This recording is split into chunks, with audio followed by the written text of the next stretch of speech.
लेकिन प्रकृति का नियम है कि कोई भी प्रजाति हमेशा के लिए जीवित नहीं रह सकता।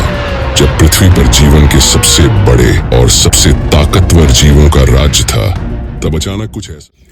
तो दोस्तों, अभी तक हमने देखा कि धरती पर डायनासोरस का आगमन हो गया था, पर इन लोगों को डायनासोरस लोगों को नहीं पता था, जिन्होंने 165 करोड़ साल तक राज्य किया, कि कोई उल्का पिंड जो 10 किलोमीटर डेप्थ का, लंबाई चौड़ाई का आ रहा है, वो पृथ्वी की पूरी काया ही पलट देगा और डायनासोरस का अस्तित्व धरती से मिट जाएगा।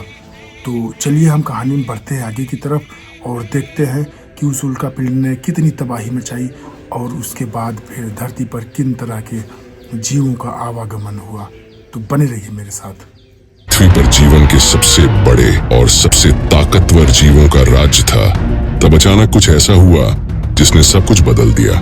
करीब 66 मिलियन साल पहले एक विशाल उल्का पिंड पृथ्वी की ओर बढ़ रहा था। ये उल्का पिंड इतना बड़ा था कि उसका आकार आज के लगभग 10 किलोमीटर तक था। उल्का पिंड के पृथ्वी से टकराने के पहले ये पूरे अंतरिक्ष से होते हुए पृथ्वी की ओर बढ़ रहा था। वैज्ञानिकों के मुताबिक उल्का पिंड उस समय के वातावरण और पृथ्वी के पर्यावरण पर गहरा असर डालने वाला था। जैसे ही ये उल्का पिंड पृथ्वी से टकराया, एक बेहद शक्तिशाली विस्फोट हुआ। इस विस्फोट के कारण इतनी ज्यादा ऊर्जा उत्पन्न हुई कि ये विस्फोट लगभग पूरी पृथ्वी तक महसूस हुआ। टकराने के साथ ही एक भयंकर आग का तूफान फैल गया और उसका तापमान इतना ज्यादा था कि आसपास के इलाके पूरी तरह जलकर राख हो गए। इस घटना से पृथ्वी के बड़े हिस्से में आग और धुआं फैल गया। समुद्रों में भयंकर सुनामी आने लगा, जंगल जलकर नष्ट होने लगे, सूरज की रोशनी तक जमीन में नहीं पहुंच रहा था। इस अंधेरे और धुएं के कारण पृथ्वी की सतह का तापमान गिरने लगा। दिन रात के अंतर को महसूस करने की स्थिति खत्म हो गई और इसके साथ ही आसमान में काले बादल फैल गए जो कई महीनों तक चलते रहे। सूर्य की रोशनी पृथ्वी तक नहीं पहुंच सकी और तापमान में गिरावट होने लगा। इस अंधेरे और सर्दी में डायनासोर जो विशाल आकार के थे, उन्हें अपनी खाने पीने की आदतें बदलने में मुश्किल होने लगी। लेकिन सबसे बड़ी चुनौती ये थी कि पूरे पर्यावरण में भारी बदलाव आया और ये बदलाव डायनासोर के लिए दर्दनाक साबित हुई। उल्कापिंड के टकराने से मचने वाली भयंकर तबाही ने पृथ्वी के वातावरण में असंतुलन पैदा किया। वातावरण में धूल और राख की इतनी बड़ी मात्रा घुल गई कि ये सूर्य की रोशनी को पूरी तरह से रोक देती थी। तापमान में गिरावट के कारण पूरी पृथ्वी पर एक भयंकर ठंड आ गई और ये परिवर्तन डायनासोरों के लिए जानलेवा साबित हुआ है। धीरे धीरे पूरी प्रजाति विलुप्त हो गई। ये घटना डायनासोरों के अंत का कारण बना, लेकिन ये पृथ्वी पर जीवन के लिए एक नया शुरुआत था। इस विनाशकारी घटना के बाद जो स्तनधारी जीव थे वो जमीन के नीचे बच गए और कुछ नए जीवों ने जीवन की शुरुआत की। इस बदलाव से स्तनधारी जीव को आगे बढ़कर अपना दबदबा बनाने का मौका मिला। डायनासोर के खत्म होने के बाद धरती पर छोटे छोटे स्तनधारियों ने अपनी जगह बनानी शुरू की। ये प्राणी शुरू में चूहे जैसे छोटे जीव थे जो रात में सक्रिय रहते थे और पेड़ों की छाया में छुपकर जीते थे। लेकिन समय के साथ इनकी किस्में बदलती रहीं।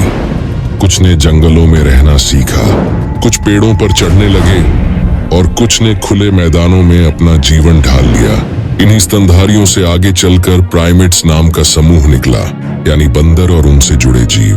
प्राइमेट्स में खासियत थी उनकी पकड़ने की शक्ति, पेड़ों पर रहना और अपने बच्चों की देखभाल करना। यही गुण आगे इंसानों में भी आए। लगभग 60 लाख साल पहले अफ्रीका की धरती पर एक बड़ी क्रांति हुई। वहां के जंगल धीरे धीरे सूखने लगे और घास के मैदान फैलने लगे। इस बदलते माहौल ने कुछ प्राइमेट्स को मजबूर किया कि वे पेड़ों से नीचे उतरकर जमीन पर चलना सीखें। यही वे जीव थे जिन्हें हम आज आदि मानव कहते हैं। इनके शरीर में भी बदलाव आने लगे। हाथ पेड़ों की शाखाओं से लटकने के बजाय औजार पकड़ने लायक बन गए और पैरों ने सीधा खड़ा होकर चलना सीख लिया। यही इंसानों की सबसे बड़ी पहचान बनी, 2 पैरों पर सीधा चलना। समय के साथ उनके दिमाग का आकार भी बढ़ने लगा।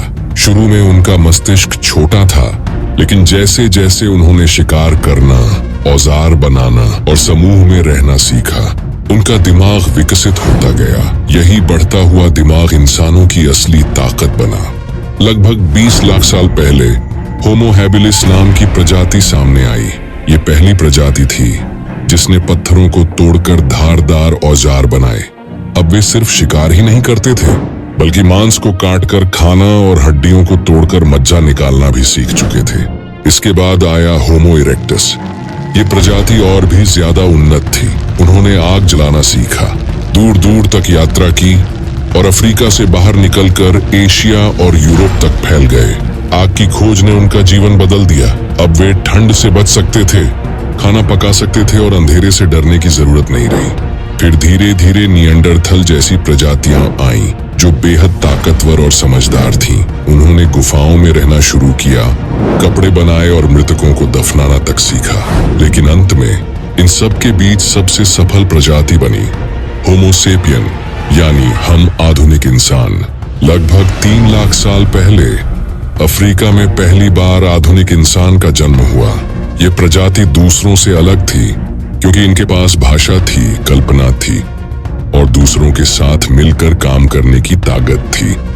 उन्होंने कला बनाई, दीवारों पर चित्र बनाए, नावें बनाई और समुद्र पार करने लगे। धीरे धीरे इंसान पूरे पृथ्वी पर फैल गया। यही यात्रा हमें आज यहाँ तक लेकर आई है। यानी समुद्र में पैदा हुआ एक छोटा सा माइक्रोब अरबों सालों के बदलाव और संघर्ष के बाद आधुनिक इंसान में बदल गया। तो दोस्तों, अभी तक हमने देखा इस वीडियो में कि एक कोशिकीय जीव से लेकर के मानव बहुकोशिकीय तक, यहाँ तक कि डायनासोरस ने राज्य किया 165 करोड़ साल तक। उसके बाद फिर छोटे बड़े मैमल्स, हर एक तरह के जीवों की उत्पत्ति हुई और लास्टतया मानव ने अपने वर्चस्व को कायम रख लिया, जैसे उन डायनासोरस ने 165 करोड़ साल पहले रखा था। तो अब देखिए मानव का वजूद कहाँ तक जाता है और मानव अपने आप को कहाँ तक समय में लेकर के जाता है। यही देखना आगे भी बाकी है। तो कैसा लगा हमें ज़रूर बताइएगा। नमस्कार।